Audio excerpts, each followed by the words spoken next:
Welcome back to my videos, welcome back to my channel. Today I'm gonna show you a video for the car that I'm working on, or one of the cars I'm working on. I've been working a lot lately on a lot of different models to really show the potential of the platform that I'm designing. But yeah, today is about the hollowpoint. Now, I already made a design for the hollowpoint, which is similar to what I want, but doesn't really have all the features that I really like. So I'm now really focusing on getting all the features in and also getting a production model ready, which means that I'm no longer just working in surfaces as one big model, but I am splitting the model into sub models like a hood and a under bumper and a side skirt, etc., etc. So that I can actually have the parts to assemble it, and also to make sure that all the parts are solid bodies in the end. So yeah, today we are going to work on the hood. We have already worked on the side skirts and front lip and some of the other parts. And today we are going to be working on the hood. Now, to show you the hood a little bit better, I'll show the previous model, and and then we can continue with this movie. I hope you enjoyed this one, and thanks for watching. If you like, you can think about subscribing. Thanks very much.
So, like most of the times, I start off with a fender flare and then I work my way to the front of the nose.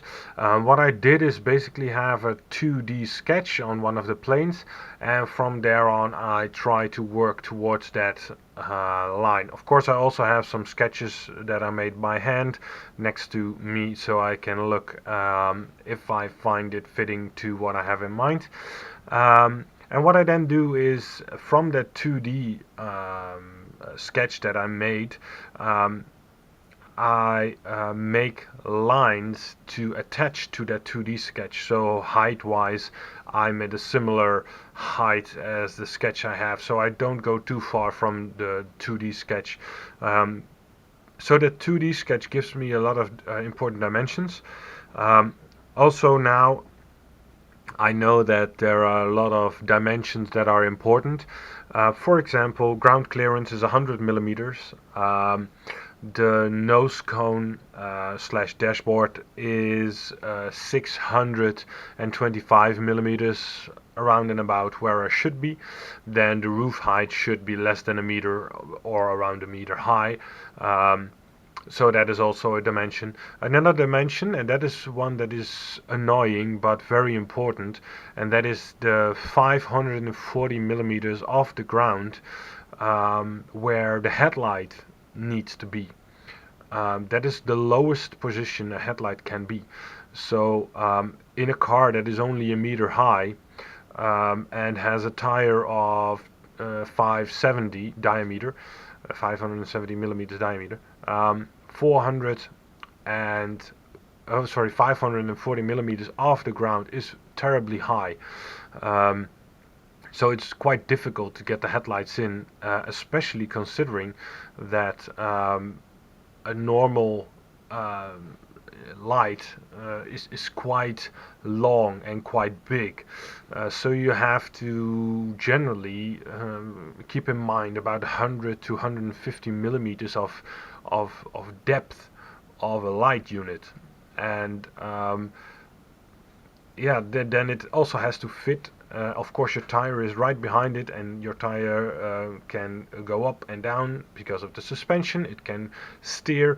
So getting 150 millimeters or more clearance at that height is very difficult, especially considering a certain amount of diameter of the lens itself. So yeah, that is quite tricky with this low and small type of vehicles, and therefore it's nice to have at least narrow tires, because then that helps a little bit. Yeah, so another thing I wanted to talk about is the design. In the design, the lower section of the car and the top section of the car are separated by black lines. You can see this occurring in some of the parts that are already made. And what you can also see in the sketch.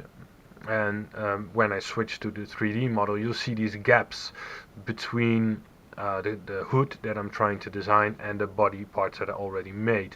And the reason for that is that, yeah, I want to have there some black parts, some trim parts, to give it yeah, some directionality on the lines. And I think it looks good. It's a little bit tricky. It will most likely also help me with panel gaps. So yeah, let's see how that works and how that fits into everything. But for now, it looks fine. With the hood, I kind of want to have the fenders go over into the hood. Now the front line of the hood is quite straight, and the window line of the hood is also quite straight. But from the fender, the center of the fender basically, when it dips down into the hood, I want to continue that line and then go up again towards the center of the line, creating that bulge, that center ridge on the hood. I like that because it, for example, if you look at the Jaguar E-Type, it has a similar thing, and it has a 6-in-line engine underneath it, you know, so it kind of yeah, kind of reflects the positioning of the engine. In my car, of course, it has nothing to do with it. The monocoque is there, so it can kind of show that there's a monocoque, but yeah, nothing really else. But since I have some space there, I wanted to have a little bit of dip in there. However, it looked a little bit silly, so I optimized it a few times to get a yeah, a nice shape from the hood to the wheel arch, and from the inner wheel arch up to the outer wheel arch.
Well, in today's video we made the hood for the hollowpoint. I've showed you some of the sketches that were the original design for this car in 2D, and now you can start to see it taking shape in 3D.